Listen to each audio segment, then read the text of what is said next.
കഴിഞ്ഞ ദിവസമാണ് MA യൂസഫ് അലിയും ഭാര്യയും സഞ്ചരിച്ച ഹെലികോപ്റ്റർ അപകടത്തിൽപ്പെട്ടത്. എറണാകുളത്തെ കുഫോസ് ക്യാമ്പസിനടുത്തുള്ള ചതുപ്പ് നിലത്തിലാണ് ഹെലികോപ്റ്റർ ഇടിച്ചിറങ്ങിയത്. ചതുപ്പ് നിലമായതിനാൽ തന്നെ ഇടിയുടെ ആഘാതം കുറഞ്ഞത് വലിയൊരു അപകടമാണ് ഒഴിവാക്കിയത്. ഇതിനു പിന്നാലെ നിരവധി പേരാണ് ആശ്വാസവാക്കുകളുമായി രംഗത്തെത്തിയത്. എന്നാൽ MA യൂസഫ് അലിയെ അപകടത്തിൽ നിന്ന് രക്ഷിച്ചത് കോൺക്രീറ്റ് കാടുകളല്ല, പകരം കണ്ടൽ കാടുകളും ചതുപ്പ് നിലങ്ങളുമാണെന്ന കുറിപ്പുമായി ഫൈസൽ അസ്ഫർ എന്ന യുവാവ് രംഗത്തെത്തിയിരിക്കുകയാണ്. MA യൂസഫ് അലിയുടെ അപകടവും രക്ഷപ്പെടലും ദൈവനിയോഗമെന്ന് വിവരിച്ചാണ് ഫൈസൽ അസ്ഫർ കുറിപ്പിലൂടെ വ്യക്തമാകുന്നത്. പോസ്റ്റിന്റെ പൂർണ്ണരൂപം ഇങ്ങനെ: മലയാളികളുടെ അഭിമാനമായ സ്വകാര്യ അഹങ്കാരമായ യൂസഫ് അലിയുടെ ഹെലികോപ്റ്റർ അപകടവും തുടർന്ന് തലനാരിഴയ്ക്ക് അദ്ദേഹം രക്ഷപ്പെട്ട വാർത്തയുമാണ്. അദ്ദേഹം തന്നെ പറഞ്ഞല്ലോ, ചതുപ്പാണ് അദ്ദേഹത്തെ രക്ഷപ്പെടുത്തിയതെന്ന്. മറ്റെവിടെയെങ്കിലും ആയിരുന്നുവെങ്കിൽ, വല്ല കോൺക്രീറ്റ് കാടിലുമാണ് ഇറങ്ങിയതെങ്കിൽ അദ്ദേഹം അപായപ്പെടുമായിരുന്നു എന്ന്.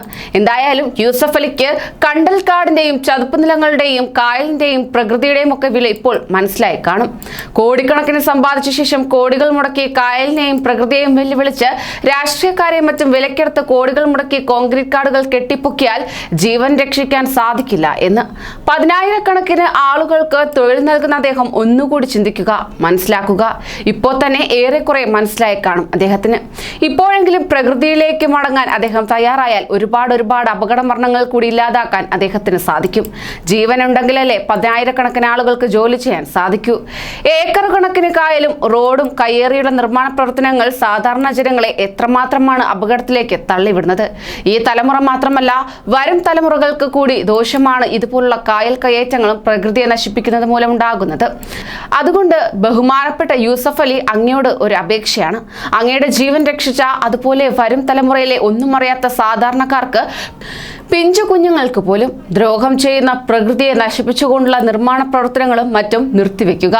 പ്രകൃതിയെ സംരക്ഷിക്കാനും അങ്ങ് തന്നെ മുൻകൈ എടുക്കണം. ഒരുപാട് പേർക്ക് തൊഴിൽ നൽകുന്ന അങ്ങ് വരും തലമുറയോട് കൂടി ചെയ്യുന്ന വലിയൊരു സത്കർമ്മമായിരിക്കും പ്രകൃതിയെ സംരക്ഷിക്കുന്നത്. യാതൊരു അനുഭവവുമില്ലാത്ത കപട പ്രകൃതി സ്നേഹികൾ ചെയ്യുന്നതിനേക്കാൾ എന്തുകൊണ്ടും പ്രകൃതിയെ സ്നേഹിക്കാൻ അങ്ങേക്ക് സർവേശ്വരൻ തന്ന ഒരു വരം കൂടിയാകുന്നു ഇത്.